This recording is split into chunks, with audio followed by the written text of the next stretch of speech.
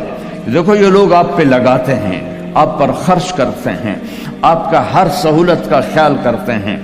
آپ اسلامی ملکوں میں 50 سال بھی گزار دو تو آپ کو پاسپورٹ نہیں دیتے، آپ 4 سال گزارتے ہو آپ کو پاسپورٹ دیتے ہیں، آپ کو برابر حقوق دیتے ہیں۔ آپ ان کو دھوکہ دو، کسی کو بھی دھوکہ دینا حرام ہے، اور جو اتنے خیر خواہ ہوں ان کو آپ دھوکہ دیں اور ٹیکس بچائیں، کیا کرو؟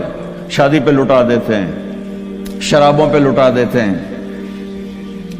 رزق حلال، شرابیں نہ بیچو، رزق حلال کماؤ، اللہ سے مانگو کہ اللہ میں توبہ کرتا ہوں میرے لیے راستہ نکال، اور پھر اس کی کوشش کرو اللہ راستہ دے دے۔ آپ ان کے ساتھ وہ انگریزوں کے دور میں نا دلی میں ایک وہ پک پاکٹ والا تھا، جیب کترا، تو اس کا چیلا شام کو 2 روپے لے کر آیا، تو اس نے اس کو تھپڑ مارا کہ صرف 2 روپے سارے دن میں؟ انہوں نے کہا استاد جی آج ایک بڑا مال چرایا تھا، ایک انگریز کی جیب کاٹی تھی، لیکن 4 قدم چلا تو مجھے خیال آیا سبحان اللہ کہ اگر قیامت کے دن عیسیٰ علیہ السلام نے میرے نبی کو گلہ دے دیا کہ آپ کے امتی نے میرے امتی کی جیب کاٹی تھی تو میرے نبی کو شرمندہ ہونا پڑے گا، تو میں نے وہ پیسے اس کو واپس کر دیے، اور یہ 2 روپے اپنے دے کپے تو اس نے خوش ہو کر اس کو 10 روپے انعام دیا۔ تو بھائیو دیکھو کل قیامت کے دن اپنے نبی کو شرمندہ ہونے نہ دینا کہ دھوکہ، فراڈ۔ نوجوان شادیاں کرتے ہیں کہ پیپر بن جائیں، ریئل شادی کرو ٹھیک ہے، لیکن پیپر بنانے کے لیے اللہ کے واسطے ایسا دھوکہ۔ اب تاجر ہو اللہ کے واسطے ٹیکس نہ چراؤ، یہاں کے قانون کی پاسداری ان سے بھی زیادہ کرو۔ ہمارے ملکوں میں ٹیکس نہیں دیتے کہ ہیرا پھیری ہے، حکومت کے کارندے کھا جاتے ہیں، کچھ راستے میں ادھر ادھر ہو جاتا ہے، کچھ تھوڑا بہت لگ بھی جاتا ہے، تو وہاں تو اس لیے وہ ٹیکس نہیں دیتے۔